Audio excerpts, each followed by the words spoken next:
palestinarekin elkartasuna ez da elkartasun humanitario bat, bai? Ezin dugu palestinarekin elkartasuna adierazi, ez badugu Palestinako herriaren subiranotasuna eta bere autodeterminazio eskubidea onartzen. Ezin gara izan palestinarekin elkartasuna, ez badugu bere resistentzia goraipatzen. Ezin dugu palestinarekiko elkartasuna adierazi, ez badiogu abotza ematen bere borroka moldei. Ezin dugu izan palestinarekin elkartasunezko jarrera bat, ez badugu beraien borroka auspotzen eta gorazarre egiten beraiek eramaten duten borrokari. Bigarren gauza, Israel. Entitate zionista hau, zionismoaren espresu bezala, ez dago biderik, ez dago beste biderik deusestatzea baino. Ez dago beste aukerarik. Apartheida ondo dago, apartheidan garaian boikotea egitea eta ondo dago, palestinarekin elkartasunetik esaten dugu harreman guztiok eten, baina hemen badukagu orain lana egiteko, baina ez dago beste bide posiblerik. Israeleko estatua, Israel, espresio sionista bezala, desagertu behar da, deusestu behar dugu, nazismoarekin egin genuen bezala. Ez dago bakerik palestinarentzat eta munduarentzat Israel existitzen bada. Horrela da, nik uste dut denok dakigula. Eta nahi sartuko eztabaida antzutan eta alferretan bi estatuak edo Hamasi eskatzen zuetena eta horrelako eztabaida antzu eta alferretan. Eta azkenik, hirugarrena eta garrantzitsua ere bai, lehen esan dut hemen badukagula zer egin, badukagu zer egin boikotarekin, badukagu zer egin herri mobilizazioekin. KAF dago hor, Sener eta instituzioak ere bai. Baina gaur KAFek berretsi du, ziurtatu du, lotzabakeri handiz, esaten ez dituela urratzen ez dituela urratzen eskubideak. Bai, orduan, guk ikuspuntu internazionalista batetik esaten dugunean internazionalista garelako lehengo urratsa Euskal Herria, horregaitik esaten dugu. Guk hemen lan egin behar dugulako Euskal Herria gaitu. Munduari egin aldiogulako aportazio gorena da Euskal Herria eskatzea. Palestinari, munduari egin aldiogun ekarpenik nagusiena da Euskal Herriko estatu sozialista eratzea. Guk borrokatzen badugu Euskal Herria gaitik, borrokatzen badugu Palestina gaitik, borrokatzen dugu herri zapaldu guztien gaitik. Borrokatzen badugu herri zapalduen gaitik, borrokatzen dugu klase zapalduen gaitik eta klase menderatu eta herri menderatuen gaitik. Orduan, lan egiten badugu Euskal Herria gaitik, lan egiten dugu Palestina gaitik, lan egiten dugu Yemenen gaitik eta lan egiten dugu Venezuela edo Iranen gaitik. Orduan, lerrokatu behar gara ziur eta irmo erresistentziaren ardatzarekin. Nik uste hau garrantzitsua dela, gerra batean gaude eta zoritxarra ez dakit galtzen ari garen, eta badagola asko egiteko. Orduan. Euskal Herrian militatu behar dugu, askatu behar dugu gure herria, eta klabe internazionalista, antiimperialista horrekin. Eta ezer gutxi gehiago esateko. Hemen jende asko gauz, nik nahi dauen egin apologia bat, militantziaren apologia, dano daukagu aletxo bat aportatzeko. Orduan, badaude estrukturak, badaude plataformak, badaude lan egiteko eremuak, orduan, danon aletxua ondo etorriko zen, militantziarako edo Euskal Herria eskatzeko, bai? Orduan, animatu militatzera, animatu parte hartzera, antolatzera, eta horrelako ekimenak egiten direnean, parte hartzera. Iraia nahiko emankorra egon da, bueltakoa, Sestaon ere galdarazi dute Israelik batzuk, xake partida batzuk egin behar zutelako, ekimen ugari daude, eta nik uste dute herritarrak politikoak eta sindikatuak baino aurrera goazela, orduan jarraitu behar dugu, kaioa eman behar dugu, KAF hor dago esan duguna, eta horrelako ekimenak, ez dakit, bestea. Ez dakit, norbaitin nahi badu zerbait esan, edo zerbait gehitu, eta Carlos, egizten zaitu horrekin. Salute the resistance, salute the Palestinian people, salute to all the martyrs of resistance against imperialism all over the world.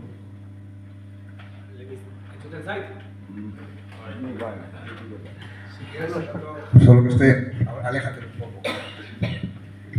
Lehenbizi, agurrik beroena luzatzen dio erresistentzia palestinarari eta erresistentzianariren gainontzeko herriei, eta mi esker etortzeagatik. With the call of the People's Front of Turkey, we, as the Until Victory delegation, will be going to Palestine. Right now, we have started in Berlin, have went to Duisburg, Amsterdam, Brussels, Paris, and now we're finally here in Basque Country.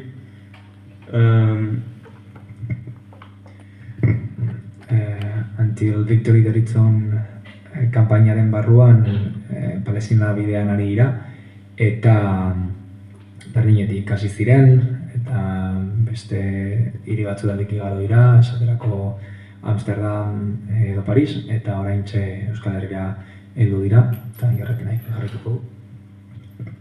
So, why are we going to Palestine? As we know, there has been a genocide, an occupation going on, the occupation for 77 years and genocide for almost 3 years now. Zergatik ari dira Palestinara joaten? Besterik gabe denok dakigun bezala, 77 urteko genozidioa egon baita eta 3 urte hauetan, azken urte hauetan okupazioak areagotu du. And as the comrades of Mahir Chayan, it is our duty to go to Palestine in support of the Palestinian people and the Palestinian resistance. Mahir Chayan is a revolutionary from Turkey that even until this day, after almost 50 years, is still paving our road to victory. Turkiako iraultzaile zehatz batzuetan inspiratuta Palestina herria eta palestinar erresistentziari omenaldia egin nahi diote eta egin asmoa Gazara heltzea izango litzateke. So Mahir Chayan is a revolutionary from Turkey who in 1971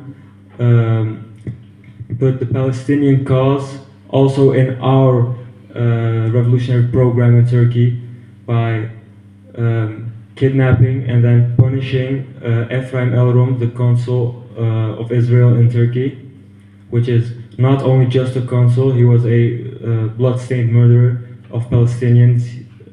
He was a known Mossad agent.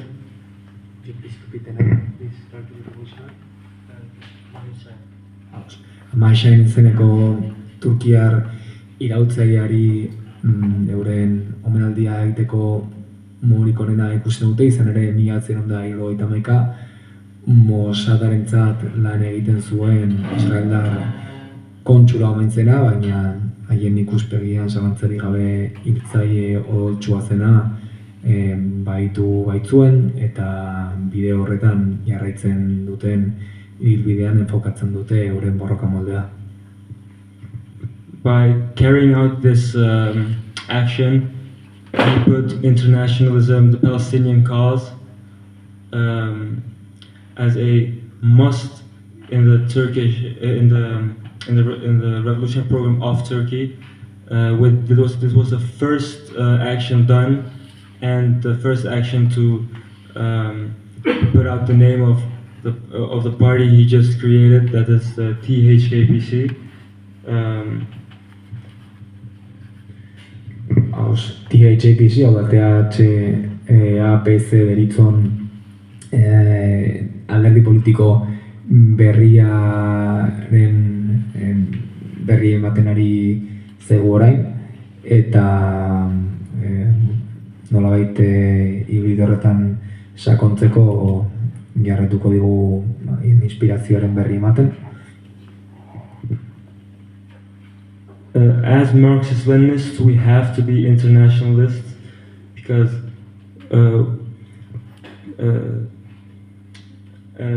so we have to be internationalists because that was not the only action done by our movement.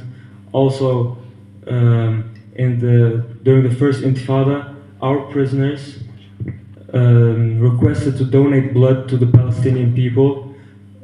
Although the request was denied by the Turkish state, of course, it still means a lot because it symbolizes the brotherhood of the people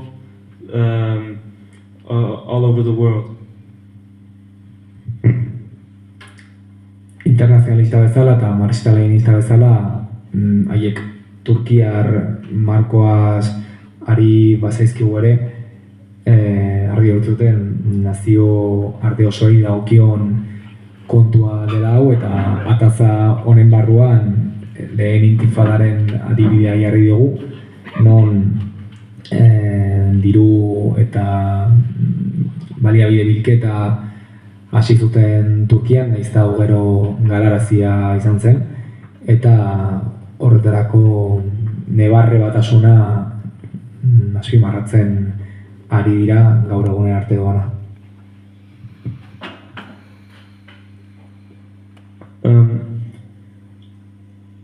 So the martyrs pave our way, and we, even to this day, walk in their footsteps the way they have showed us.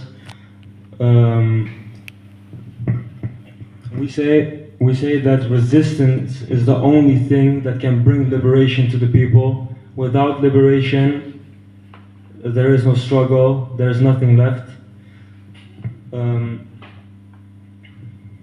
The Palestinian people are still resisting even after this much damage, even after this much bombing, the starvation. It does not stop the Palestinian people because they know the resistance is the only way to be freed against imperialism. Argi uzten dute martiriek bidea eraiki dutela, eta haiek eredu izan da jarraitzen dutela aurrera. Askapena ez dela bereziki datorren zerbait, baizik eta erresistentziaren bidez eta borrokaren bidez soilik helduko dela, eta hori gabe ez dagoela inolako biderik jorratzerik.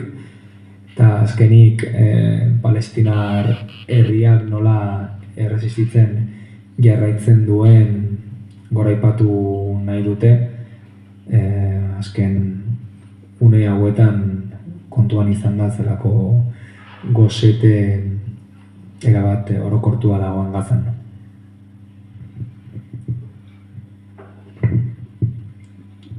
George Ibrahim Abdullah has made, when freed after 42 years of imprisonment in France, he made a call to all the people, all the Arab people around the world, saying, if 1 million Arabs go and push the border, the Rafah border in Egypt, the genocide will end.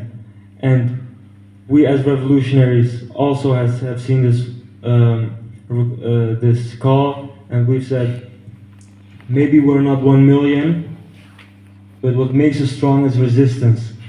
So we will also be going through Egypt to the Rafah border, because that's the only land border Gaza has right now to a non-occupied country. But we know that Egypt is also complicit in this genocide by not opening their borders. They're not opening the borders not for nothing, because they're complicit and they are also they work together with imperialism. They're the puppets of imperialism also in the Middle East, which makes them not able to open the doors and be against Israel and imperialism.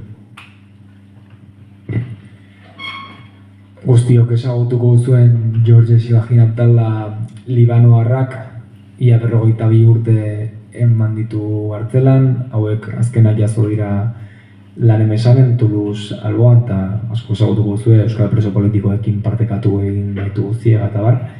Eta berak orain Libano iparraldean du etxea, duela ia eta izan da eskatua, eta argi lagadu soilik arabiarren milioi batekin, pertsona kopuru horrekin, Rafako bidegurutzea okupatuz gero eta bertan sartuz gero Gazako setioa hautsi ahalko litzatekela. Argi uzten dute, era 1.000-ean, akaso 1.000 batera ez dira helduko, ordea Gazak duen lur lotura bakarra denean Egiptoko erregimena konplizetzat jotzen dute eta imperialismoaren txotxongilo eta panpin bezala deskribatzen dute. In this long march, we're having protests in front of Egyptian embassies, consulates, American consulates, and we're going to have a protest in front of Israeli consulate. Why? Because we know that these countries are the countries that are complicit in genocide. We know that Egypt is a collaborator with imperialism. We know that America is the head of the snake that's poisoning the Middle East. And we know that Israel is the gendarmerie, the police the US uses in the Middle East against the peoples of the Middle East. So that's why we have to force the doors to be opened, and we have no other choice than going there and demanding that the doors be opened. Tira, exigentzia ateak ireki daitezela da, ez dagoela beste aukerarik hori baino, eta argi uzten dute zenbait erregimen Asia mendebaldean badirela estatu batuen txotxongiloak, beti ere estatu batuetan parafraseatuz sugearen burua kokatzen dugularik Washingtonen, eta Israeleko entitate sionista izango litzateke bere polizia lursagian.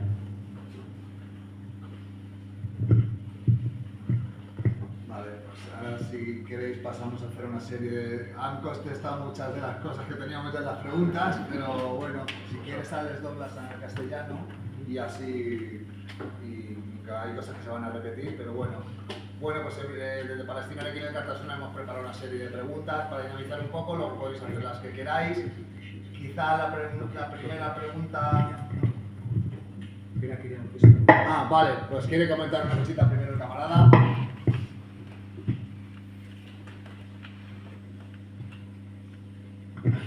We salute to the resilient Palestinian people and their fighters.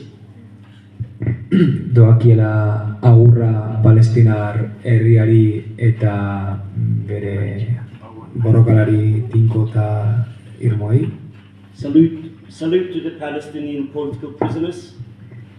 Agurra oro bat palestinar preso politikoei. Salute to Ahmad Sadat.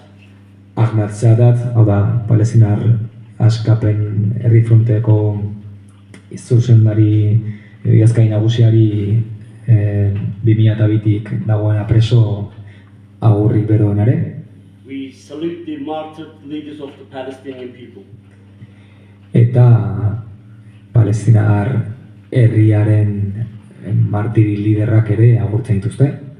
We salute the resistant fighters of Lebanon, Yemen and Iran. Erresistentzia ardatzaren, hau da, Yemen, Iran eta Libanoko borrokalariak gogor agurtzen dituzte. We salute the child generals of Palestine. Could you please repeat? Children generals. Sure. Noski Palestina osoko aurrak ere agurtzen dituzte. We salute those who fight and fell blood for blood, life for life.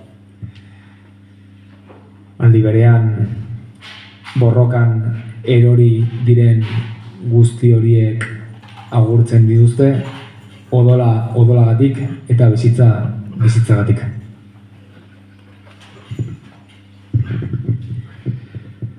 Kamarada, eta lagunak, kaizo eta eskerik asko euskal, herrira, ongi etorria ematue gatik. Ondo.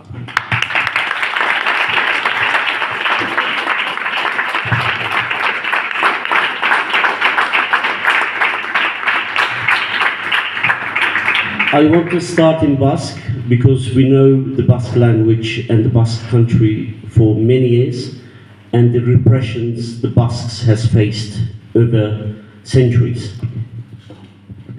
Euskaraz hasi nahi izan dute, eta ez keinu huts bezala, baizik eta jakin baitakitelako Euskal Herriak pairatu egin duena gaur egun arte eta jarraitzen duena pairatzen zapalkuntzari dagokionez. Carlos really knows this well. When we start in Berlin, we faced with oppression straight away. In Berlin, from the river to the sea, Palestine will be free slogan is banned. Carlos Burkideari asaltzen zioten eran, kontuan har dezagun Berlinen aspalditik ibaitik itsasora Palestina aske izango da leloa debekauta dagoela. From the river to the sea, Palestine will be free famatua. But we revolutionaries are creative. So all the police are trained in German, English, Turkish, Arabic, possibly other languages, but they don't know Basque language.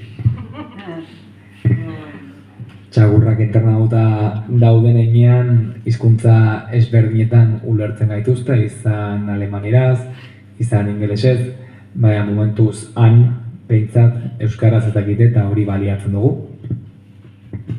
And we played this slogan over the microphone in the Basque language. So the ban doesn't mean anything for us. Eta lelo hau, eslogan hau, mikroren bidez euskaraz jaurti zuten, hortaz kasu horretan debekuak ez duke eraginik izango. We gather here today with one truth burning in our hearts, which is the heartbeat of life, the heartbeat of resistance, which is in Palestine at the moment. Hemen denok esertzen ari garenok, bihotz taupada bakarra daukagu, eta izango litzateke oraintxe bertan Palestinan guztia uzten ari den herria. For more than 75 years, the Palestinian people has faced occupation, dispossession and massacre, but yet, despite the bombs, despite the siege and the starvation, they remain unbroken. Hiru mende laurden baino gehiagoz Palestinarrek pairatu dute okupazioa eta pairatu dute idatzita ez dagoena, ordea euren burua iraunkor eta hautsi gabe mantentzen dute era eredugarrian. And let us be absolutely clear about this. Israel crimes are not committed alone in this. Behind every missile that falls on Gaza, behind every wall erected in West Bank, US imperialism stands there, and the European colonial powers, and the international institutions that give cover to this Zionist entity's crimes. Oso argiak izan behar dugu, entitate sionistaren bombardaketak Gazan ikusten ditugunean, eta Difa Garpilla, Cisjordanian eraikitzen den arresi berri bakoitzaren atzean, ez du gure burua Israeleko entitate sionista ikustera mugatu behar, baizik eta atzetik dagoen estatu batuar imperialismoa eta bere kolonia europarrak, hauek maiz ahastuago dira. The United Nations, the European Union, NATO, the so-called defenders of human rights, this is how they portray it in the eyes of the people. They are all complicit in this. And their hypocrisy is written in blood, the blood of the Palestinians at the moment. Balizko giza eskubideak babesten omen dituzten NATO eta Europar Batasuna, estatu batuar administrazioaz gain, euren hipokresia ez dute nolanahi aplikatzen, baizik eta odolean zikprizten duta. What we see in Gaza at the moment is not a war. It is an occupation and genocide. Let's be clear about this.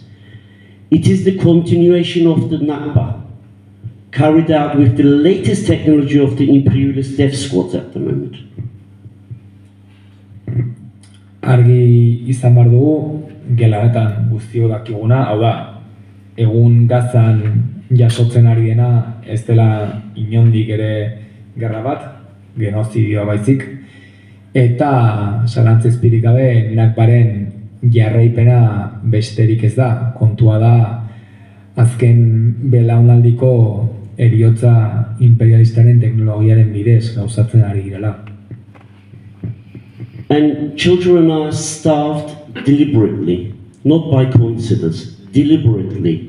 Hospitals are reduced to rubble, and entire families including the babies, newborns, the babies in the womb of the mothers or the tummy of the mothers, they've been wiped from existence. Berariaz eta era deliberatuan aurrak gaur gozez eraiak izaten ari dira gozitaren bidez. Erietxei dagokienez hauek erabat suntsituak izaten ari dira eta familia osoak existentziatik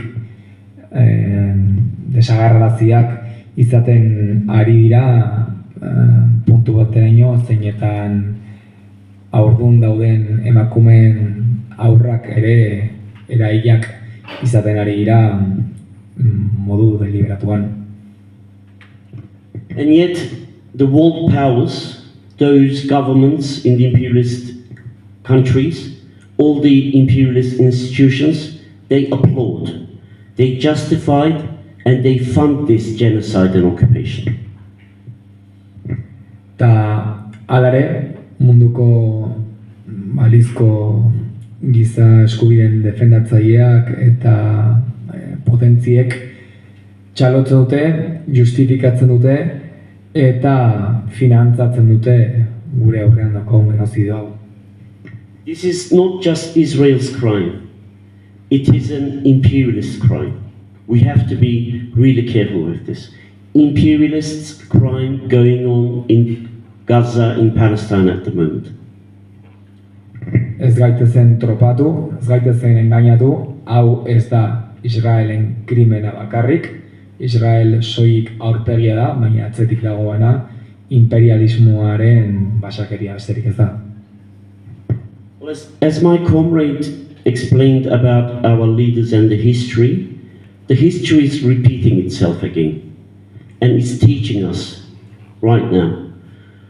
The fascism, the Hitler's fascism, if you remember, starved the people of Leningrad. 3 million people living in Leningrad, and 1 million of them died because of starvation. And the only reason they've done this, because they couldn't break the resistance, they want to force them into submission. Memoria eginez, Leningradoko adibidea jartzen dute, zeinetan 3 milioi pertsona setiatuak izan ziren eta gozete gogorrenari kondenatuak eta 1 milioi bat pertsona bertan hil zen. Gaur egungo paradigman Gaza daukagu eta infernu berrira dago kondenauta. Ordea haiek. But just as Leningrad and the people in Leningrad resisted, and they broke the siege, Gaza too resists today. History repeats itself. Ordea haiek argi ikusten dute, guk bezain beste historia errepikatzen ari dela, eta Gazak garaipena eskuratuko duela Leningradek egin zuen eran. But the same weapon is used, starvation. They're starving the people and the children. And same response arises against this, which is dignity, defiance, and struggle. arma berdina izaten ari da, hau da, gosetea. Eta erantzuna, oro bat berdina izaten ari da. Duintasuna, borroka gerina, eta aurrera egitea. And the resistance is the only undefeated general in history. Resistance is the only undefeated general. If you want to get your rights back, you resist at every cost. And this is what Palestinians are doing now. Every empire in the history has risen with brutality, with massacre, and every empire has collapsed before the will of the people that refuses to kneel, to submit to their oppression. Historian zehar sortu diren imperioak bezalaxe, hauek indarrik desproportzionatuena erabili izan dute era brutalean, eta hauen kolapsoa heldu da herri langileen ukazioa dela eta belaunikatzerako orduan. Eta haiek dioteneran erresistentzia da inoiz garaitua izan ez den general bakarra. And no bomb, no siege, no prison, no starvation can erase the truth. A people who fight for freedom cannot be defeated. Askatasunaren alde borrokatzen duen herri bat, komunitate bat, ezin da garaitua izan, berdin dio zenbat bomba, zein setio, zein espetxe, eta zenbat gosederi aurre egiten dion egia ez baita ez dago izango. And this is why imperialism fears Palestine, because they resist. They resist for over 77 years. They fear the children who throw a stone, the youth who take up arms, the mothers who stand unbroken, the prisoners who sing through the bars the songs of the resistance. Eta hori dela eta horregatik imperialismoak beldurra du Palestinaz hitz egiten dugunean. Izan ere, harriak jaurtitzen dituzten haur haiek beraiek dituzte jomugan eta haien beldur dira. Oro bat armak hartzen dituen gazteriak, ezin ahaztu inoiz hautsi gabe zutik jarraitzen duten ama guztiak, eta barroteen artetik oraindik abesten duten preso politikoak. Because they reveal to the people in the world the power of the oppressed. Because Palestine is not only a place, it might look like a place on the maps, but it's a mirror in which we see the face of every colonized, every exploited and every humiliated people. Izan ere, Palestinak horrela munduari erakusten baitio zapalduen egoera zein den. Palestina ez baita toki bakarra, ispilua baizik, zeinetan kolonizatutako herri guztiek euren burua ikusten duten oihartzunean eta pertsona esplotatu zein humilatu guztiak ere. And we also know here in the Basque country, for generations, the Basque people have faced occupation, repression, denial of language, identity, imprisonment of militants, and exile of revolutionaries. Zugarri jakitun gara, hemen Euskal Herrian hamarkada eta belaunaldi luzez Euskaldunon herriak aurre egin dion okupazioa presente dagoela, errepresioa dagoela, gure hizkuntzaren ukazioa eta gure identitatearen ukazioa dagoela, 11 militanteren espetxeratzea eta iraultzaileen atzerriratzea ere konstante bat izan dela. The same imperialist powers that arm Israel also support the Spanish and French states in their domination of Euskal Herria. Ez dugu ahaztu behar, Israeleko entitate sionista armatzen duten erregimen berdinak direla gure nazioaren, Euskal Herriaren okupazio eta dominazioa Frantziar eta Espainiar erregimenengatik babesten dutenaka. Don't believe them when they say they recognize Palestine. They're not recognizing Palestine. They are trying to wipe out the resistance. So don't be fooled by this.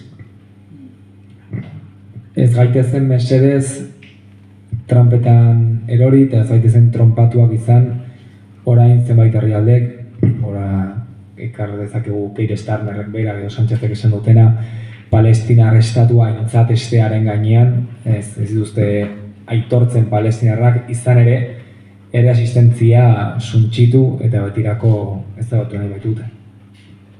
And just as the people of Palestine declare their right to live free from Zionist occupation, so too the Basque people affirm their right to live free from colonial rule. Our struggles are different in form, but united in essence, friends.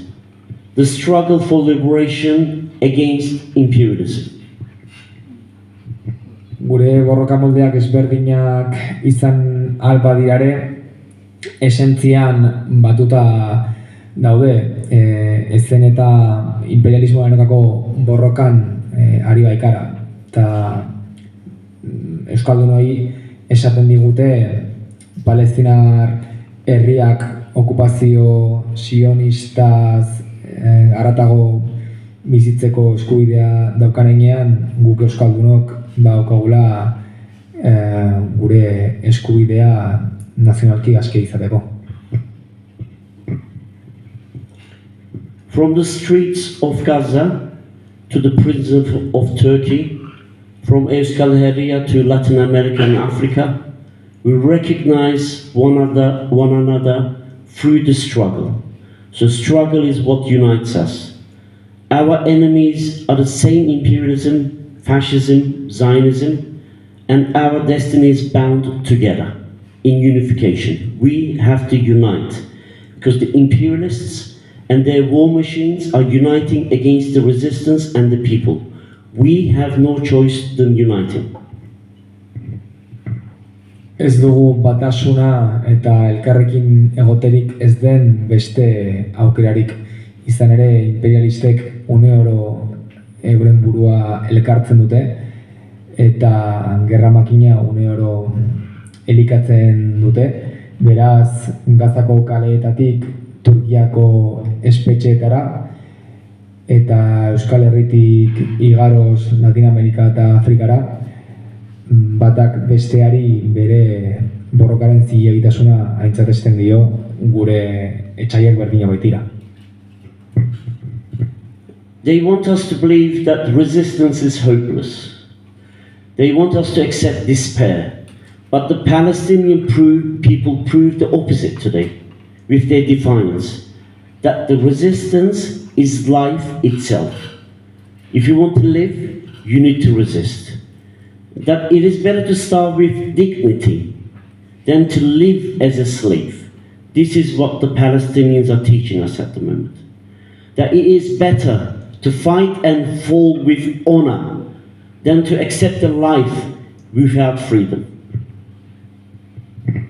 Etsaiak erresistentziak ezertarako ere balio ez duela sinestarazi nahi dugu eta desesperazioa onartzera behar du nahi gaitu.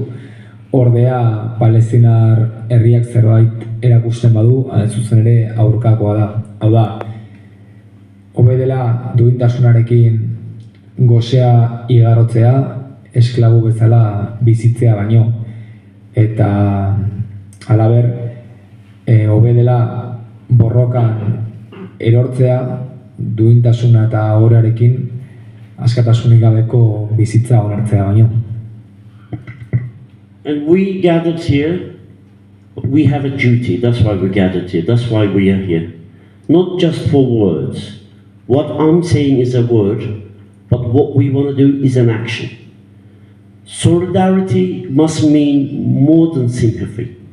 Today, around the world, everybody shows their sympathy to the Palestinian people because they are dying in their hundreds and thousands.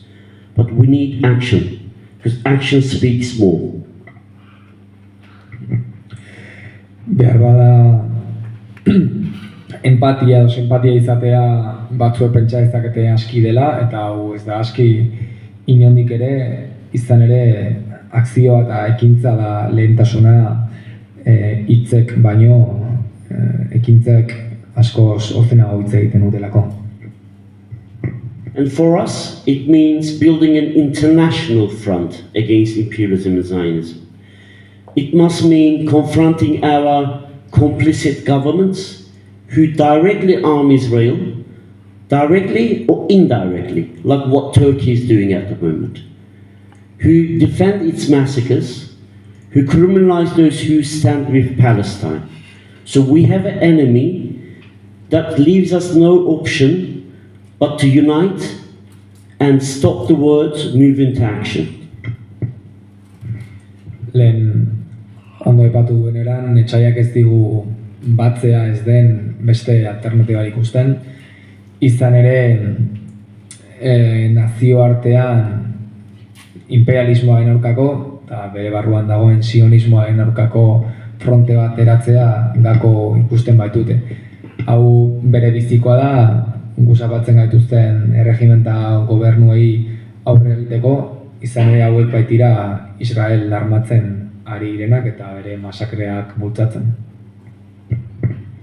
So the lesson is clear from what we've learned from the resistance of the Palestinians and what imperialism is doing. So we've learned that no empire is eternal. They have to collapse at one time. And no oppressor is invisible. We see them now, who the oppressor is. And the people will always rise, as we did in Leningrad, and we do it now in Palestine. Hemendik atera ezakegun ondorioa oso argia da. Alde batetik ez dago beti ereko imperio ez da imperialismorik, bestetik ez dago garai gaitza den zapaltzailerik, eta azkenik herria beti lehenago berandago altxatu egingo dela. So let us say it together, but with conviction. I would like you to repeat what you translate. Against occupation, resistance. Okupazioaren aurka, erresistentzia. Okupazioaren aurka, erresistentzia. Okupazioaren aurka, erresistentzia.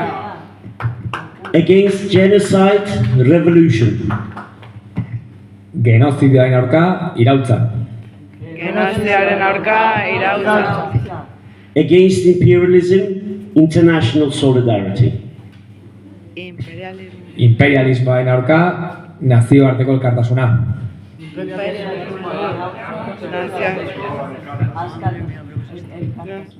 So we are on the same page. So we know the Basque people resisted.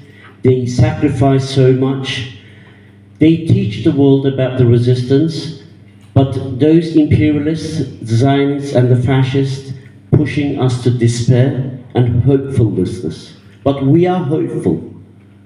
People can resist and they can win, as they did in Leningrad and as we are doing now with Palestinians.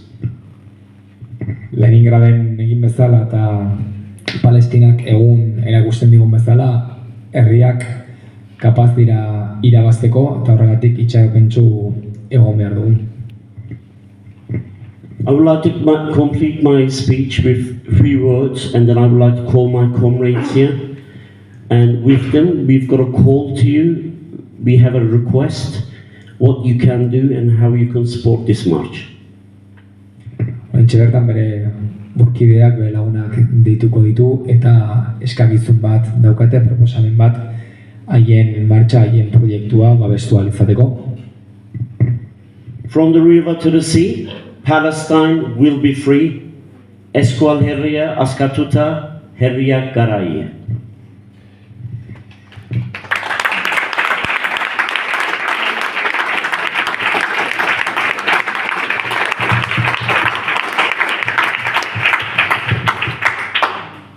comrades, now we are going to Egypt as a delegation.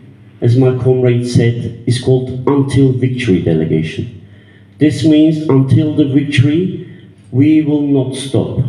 We could be 10 now. By the time we reach Cairo, we could be in tens and hundreds. If we do get stopped, if we do get imprisoned or killed or arrested, deported, this is not the end. We will continue until the victory. Martxak Until Victory, hau da, garaipene arte izena duen heinean, irmo utzi nahi dute haiek atxilotuak, deportatuak, espetxeratuak edota eraiak baldin badira, hau ez dela bidearen bukaera, eta horretan sakondu nahi dute. Our comrade said Egypt is complicit in this. Some of our Palestinian friends and the Palestinian solidarity organizations misunderstood this. Egypt is complicit because there is only one border to Gaza, which is in their land. The other side could be Israel, it doesn't matter, but it's a Palestinian land. The Palestinians who wants to return, the Palestinians who need solidarity, who needs aid, can only go through this land. But at the moment, the Zionism and imperialism are controlling this border, instead of the Arabs or the Palestinians. So we are going there to tell them the only way we can resolve this problem if we unite with the Arabs, with the international solidarity. We have to crush those gates down. There is no other way, because Gaza is under siege, from the sea, from the air, from the land. People are suffocated there. So we have to see this reality. Gazako herria odolustua dago, izan ere setioa airez, lurrez, eta alde guztietatik itsasoz ere pairatzen baitute. Horregatik argi uzten digute haiek helduko direla Rafara eta bertako harresiak botatzea daukatela xede bakar bezala.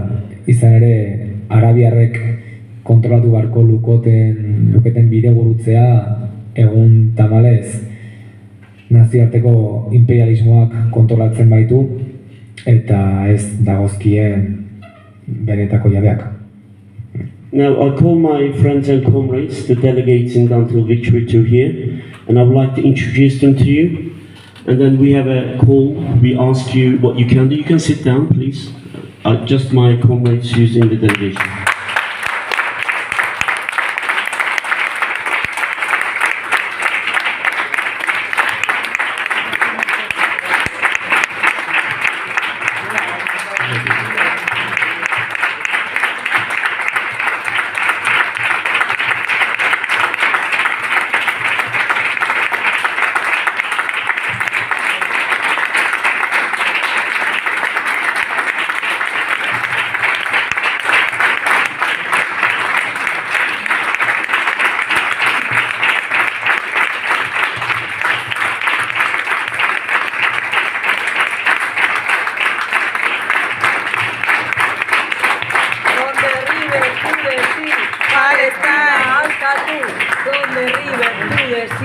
Palestina askatu.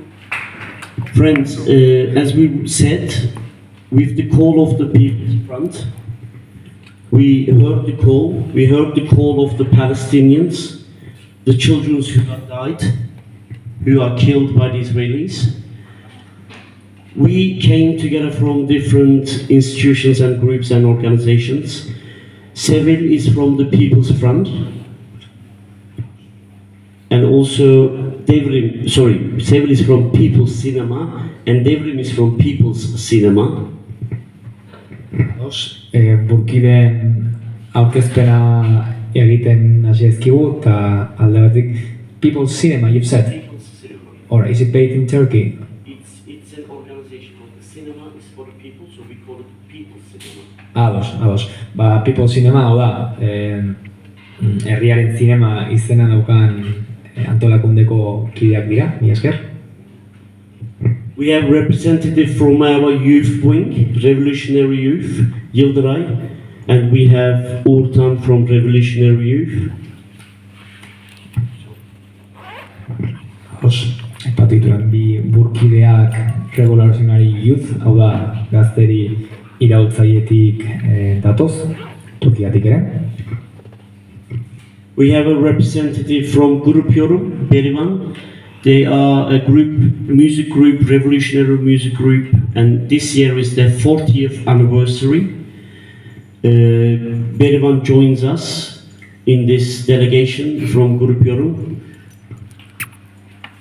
Oro bat bere daukagu, eta hemen nahiko ezaguna den Grup Yorum talde Turkiarretik datorkigu, talde honek gainera urte horrena betetzen duen honean 40 urte bete baititu. And we have Hasib and Eda from the Association for Rights and Freedoms from Germany. Hasib eta ditugu aldi berean Alemaniatik datoz, eta giza eskubideen alorrean jarduten dute. And we have Ileni from People's Front. Eta herri frontetik azkenik Ileni daukagu. Thank you very much.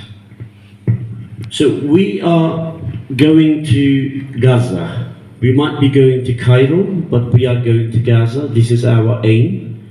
We will try every avenue, every route, and we take all the risks to go there. As I said, there is risks for anything. The minimum is deportation, maximum is death. But Palestinians are dying, so our lives is not more important than the Palestinians. We take the risk for the international solidarity on your behalf. We take the risk for the brotherhood and the fraternity of the peoples. Zuen izenean eta herri ezberdinen nebarre batasunean oinarrituta argi uzten dute Kairotik igaro eta Gazara heltzea deuren xedea, eta oso kontziente dira heriotza duan zaiela, ordea argi uzten dute euren bizitza ez dela Palestinarrena baino garrantzitsuagoa, eta hori eta bukaeraino joango dira. So we've been to 5 cities now. Tomorrow we will be Madrid, and then Barcelona the next day in Catalonia, and then we go to Marseille, Milan, Rome, Lecce, Bari, Athens, Cairo, and the Rafah border. Entzun ditugu zintzu izango diren hiriak, 11 izango dira, eta azkenean hori goaletik, Italiatik asmoa Kairo eta Rafara heltzea izango litzateke, bitartean bai Kataluniatik, bai Madridetik, bai Marseilletik igaroz. Beste hau izten. So we saw the resistance of the Basque people during the Tour of España, the bike race, whatever you call it. And we know from your history, so we know how you stand in solidarity in the right way. So our lives can only be saved by you if we go into trouble. So we ask you to follow our social media accounts, to follow the Until Victory delegation. Our hashtag is Palestine We Are Coming. And if something happens, we get stopped, we get deported, we get imprisoned, we need your solidarity for us to continue this work and show the world the right strategy. The right strategy is to end the occupation, not an humanitarian aid, not a show up, not some other, the events you see organized by the NGOs in the world. So the resistance needs to be supported and the occupation needs to end. Argi uzten digute berri ere, erresentziak babestua izan behar duela, okupazioak bukatu behar duela, eta horretarako ikusi zuten Espainiar bira euskal herri antolatuak zer gauzatu egin zuen, eta hori eta favorez haien bidaien zehar hauen sare digitalak jarraitzea galdatzen digute, izan ere edozer gertatu ezkero hemen ahotsa altzatzeko eta elkartasun hori normala denean ere exigitzen digute.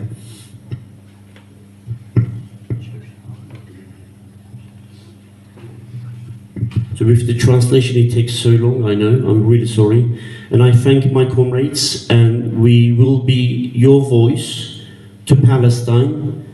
And until victory delegation, we will achieve our goal with your support. So we need your involvement in this work from now on until the end. Zuen sostengoarekin eta bukaeraino joan behar duen babesarekin, gure xedea erdiotsiko dugu, izango dena Palestinaino heltzea, eta horretarako behar zaituztegu elkarri bata besteari behar digun bezala. Thank you. Thank you.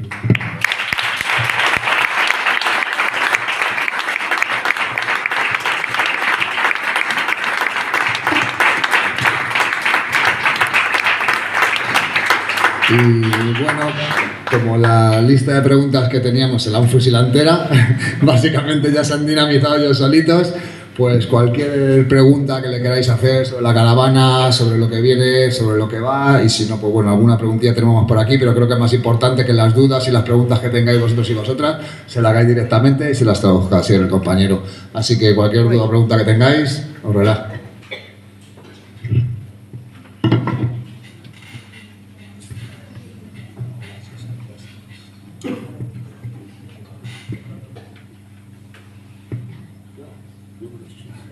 So we're doing the right thing. So if there's no questions, so everything is very well planned.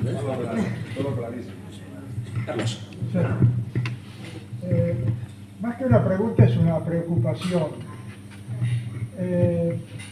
Estamos en un momento muy álgido de la batalla que está dando la resistencia en Gaza y en Cisjordania ocupada.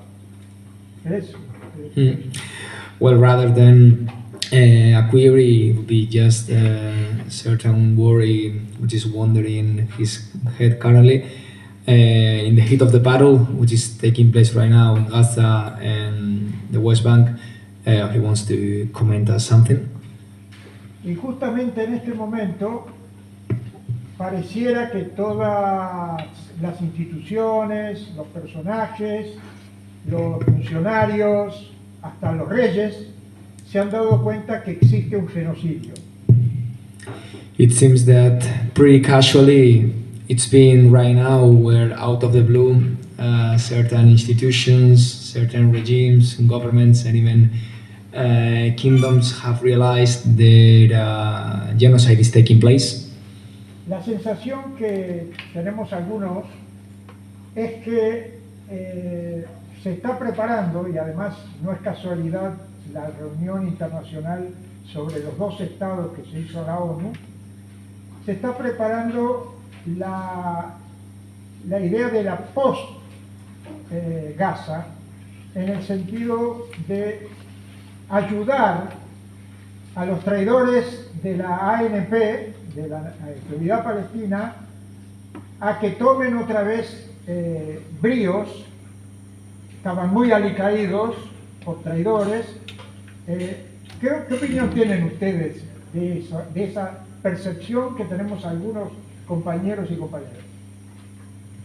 Well, our comrade wants to know your insight concerning how he has certain feelings and sensations with regards to how at the UN currently at the United Nations is taking place this sort of meeting and assembly when it comes down to building the two-state solution and perhaps in all likelihood helping the treacherous members of the so-called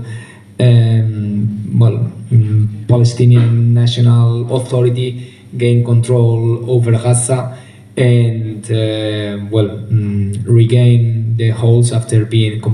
The answer is very simple. There is occupation. This land belongs to Palestinians. Two-state is not a solution. It doesn't work. The land belongs to the Palestinians. Zionism has no right to exist, to stand in that land. We have to be really clear with this. For many years, so if there is a peace or if there is a solution, why it couldn't happen all these years, 77 years, Palestinians are resisting and they're dying. So it's a myth. It's something they want to show us, look, we're doing something, there is a possibility. Let's work on this. And in order to achieve what they want to do, they want to finish the resistance. If the resistance finishes, then the West Bank, Fatah, or not the organization, the people in the government, in the Palestinian Authority, they will give everything to the Zionism and imperialism. So the people needs to be supported. The people has a right to say what they demand and what they want. And the people in Gaza is showing us now. So we were considering, for example, to go through Jordan maybe, into West Bank. But even they gave those land between Jordan and West Bank, there is no connection to Jordan anymore. It's Israel now. So piece by piece, they're giving the land to Zionism. This land belongs to the Palestinians. So if we need to win, we have to be really clear. We cannot trust the United Nations, the NATO, the same NATO and same United Nations in the conflict between, like a conflict between Russia and Ukraine. They do everything straight away. Russia is blockaded, they are encircled, they're out of so many unions. There's embargo on it. Sport of Ukraine. Who was in Ukraine? Imperialism. The neo-Nazis was in Ukraine. So we have to see it very clearly. They are playing with our minds. They are targeting our minds in the Western world now. But the people are resisting for their land. We've got no choice to stand with the resistance.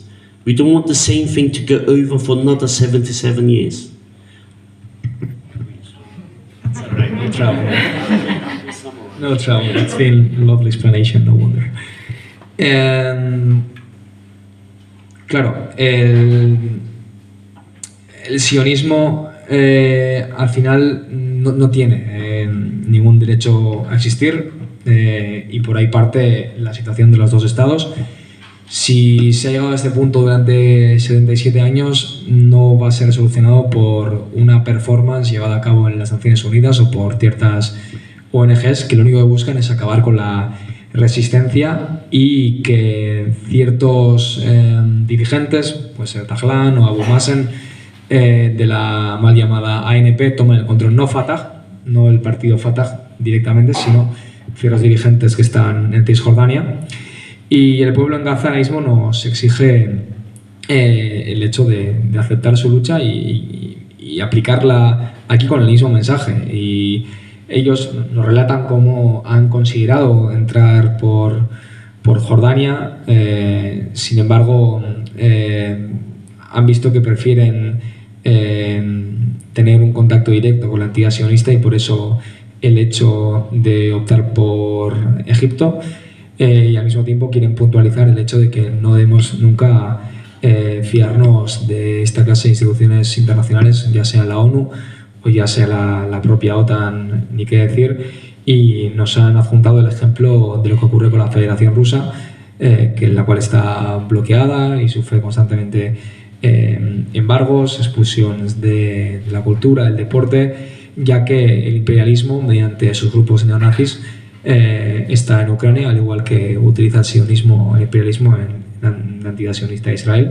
Y por tanto, para terminar, dejan claro el hecho de que están jugando con nuestras mentes, los imperialistas, y no hay otra alternativa que no sea apoyar lo que dice el pueblo de Palestina y el único interventor válido, que es su resistencia.